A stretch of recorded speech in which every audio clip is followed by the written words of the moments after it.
Prihatin TV, suara prihatin rakyat. Anwar masuk istana 13/10/20. Keluar jadi apa? Tarikh 13/10/2020 sepatutnya menjadi tarikh angkat sumpah PM ke-9, tetapi ianya hanya tarikh menghadap Duli Yang Maha Mulia Yang di-Pertuan Agong untuk Anwar membuat pengumuman majoriti secara rasminya. Cuba kita lihat tarikh angkat sumpah 2 PM sebelum ini dengan mengecilkan angka pada tarikh tersebut dan lihat apa yang berlaku. PM ke-7 pada 18/5/2018 sama dengan 1+8+5+2+1+8 sama dengan 25, iaitu 2+5 sama dengan 7 PM7. PM ke-8 pada 1/3/2020 1+3+2+2 sama dengan 8 PM yang ke-8. PM Anwar, pengumum majoriti Anwar menghadap pada 13/10/2020 1+3+1+2+2 sama dengan 9, nyaris PM9. Berikut adalah carta usia Perdana Menteri Malaysia dari PM1 hingga PM8 sewaktu dilantik sebagai PM, yang selama ini kita tidak ambil kisah langsung, tetapi di kali ini sangat relevan untuk renungan kita bersama. Paling muda dilantik ke jawatan PM adalah Tun Razak, selepas itu Tunku dan Tun Hussein, kedua-duanya berusia 54 tahun sewaktu dilantik, dan paling menarik rupa-rupanya terdapat persamaan antara Tun M dan Najib di mana kedua-dua insan yang tak boleh bertentang mata ini masing-masing berusia 56 tahun sewaktu dilantik sebagai Perdana Menteri. Patutlah kedua-duanya mempunyai wawasan maha hebat, ya. Usia tertua PM ke-7 tidak perlu diambil kira dalam statistik kerana jadi PM secara tidak disengajakan.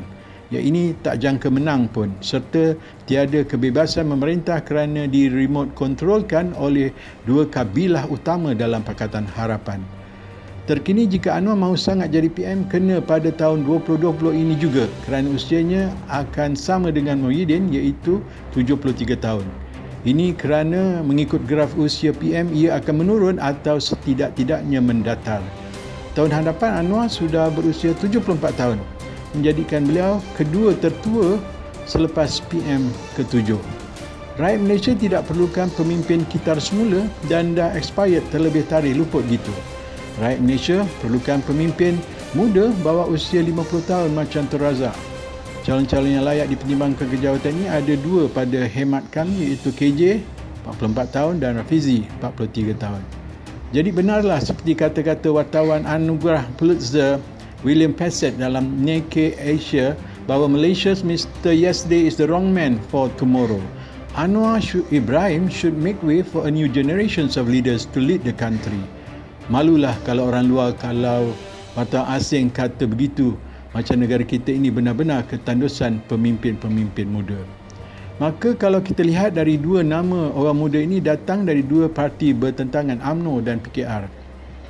Maka UMNO kena buka laluan untuk KJ, walaupun Tok Mat kelihatan bersih, tetapi umur dah 64, tak qualified.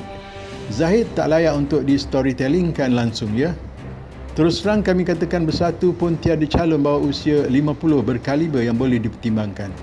Analisis politik kami kuat mengatakan bakal PM ke-9 akan datang dari salah seorang pemimpin muda ini, sama ada KJ atau Rafizi, yang pasti bukan Anwar. Sila lihat carta tahun pemerintahan PM sebelum ini dengan ditolak PM1 dan PM ke-4 sebab melebihi satu angka, iaitu 13 dan 22 tahun masing-masing untuk mendapatkan purata tahun pemerintahan untuk PM ke-8. Manakala usia 22 bulan atau 1/8 tahun PM ke-7 akan ditolak dengan purata di bawah. PM2 6 tahun, PM3 5 tahun, PM5 6 tahun, PM6 9 tahun. Purata 26 bagi 4 sama dengan 6.5 tahun. Ditolak PM7 1.8 tahun, jawapannya sama dengan 4.7 tahun atau bundarkan 5 tahun sama dengan PM ke-3 Tun Razak. Ini bermakna TSMI akan memerintah sehingga tahun 2024 dengan memenangi PRU 15 pada 2022. Pada ketika beliau menyerahkan jawatan kepada timbalan Perdana Menterinya dalam tahun 2024, usia TSMI adalah 77 tahun. Masih muda setahun dari Dr. Mahathir, PM keempat yang berusia 78 tahun, masa serah jawatan pada Paklah tahun 2003. Bakal PM ke-9 pula yang merupakan timbalan Perdana Menteri TSMI pada masa 2024 adalah berusia di 48 tahun, akan menyamai rekod Tun Razak seperti apa yang rakyat dambarkan bahawa usia 50 tahun. Ironiknya, TSMI akan menyamai tahun pemerintahan Tun Razak iaitu 5 tahun dan penggantinya pula akan menyamai usia Tun Razak sewaktu menjadi PM ke-2 pada usia 48 tahun. Siapa orangnya sebagai PM ke-9 telah kami bocorkan tadi, cuma kalian kena tekan kalkulator semak kiraan berdasar tahun kelahiran beliau, ya. Berbalik kepada cerita Bang Nun nak menghadap YDPA Selasa depan ini, bukan apa, YDPA pun tahu Anwar ni nak dilayan macam budak-budak yang suka merengek, minta sesuatu, kalau tak dilayan nanti dia akan tantrum atau dalam bahasa Melayu mengentan atau mengamuk gitu. Maka YDPA akan bertitah selepas tengok SD-SD tu semua, dan titah baginda lebih kurang begini, mungkin hanya andaian kami, ya.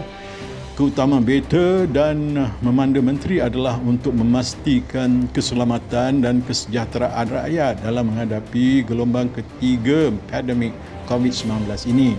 Dan ini adalah prinsip tata urus maqasid syariah yang sedang diaplikasikan untuk kepentingan rakyat.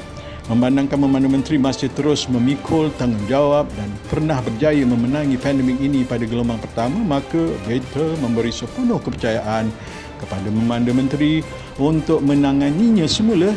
Tambahan pula, Memanda Menteri tidak meletakkan jawatan untuk melarikan diri dari segala permasalahan ini. Maka malah beliau dilihat terus gigih berusaha serta turut membantu rakyat golongan bawahan menangani kemelesetan ekonomi pasca gelombang 1 COVID-19. Mengikut kelazimannya, jika Memanda Menteri meletakkan jawatan, barulah beta akan titah ke semua MP-MP yang menyokong YB menghadap beta. Namun, ini bukan masa yang sesuai dan beta akan semestinya tolak perletakan jawatan PM ke-8 jika ini benar terjadi. Sebaliknya, YB berhak mengikut perlembagaan untuk menjatuhkan PM8 dengan menunggu mesyuarat ketiga penggal ketiga Parlimen ke-14 2020 yang mula bersidang pada 2 hari bulan November 2020 bulan hadapan untuk mengusulkan undi tidak percaya pada PM8. Beta serahkan pada rakyat melalui wakil rakyat untuk menentukannya. Seperkara lagi, beta tidak akan merestui apa-apa pilihan raya umum dalam tahun ini maupun tahun hadapan selagi pandemik ini tidak berakhir. Maka baliklah Bang Nun dengan mengumumkan bahawa baginda tuanku YDPA merestui agar beliau sebagai PM ke-9 sekiranya berjaya membawa usul tidak percaya terhadap PM ke-8 pada sesi persidangan Parlimen awal bulan hadapan dan menasihati rakyat Malaysia bertenang, macamlah kita nak sangat dia jadi PM ke-9.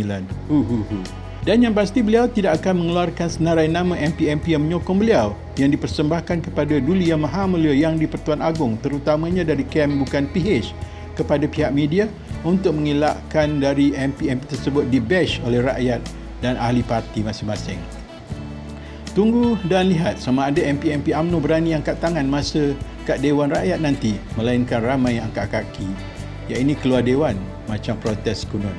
Dan TSMI kekal PM ke-8 dan Anwar kekal PM ikat tepi selama-lamanya. Dan tunggu 10 tahun lagi bakal dilantik Gubernur Penang, ya. Jangan marah, nanti kena jual. Sehingga bersiaran lagi, Assalamualaikum.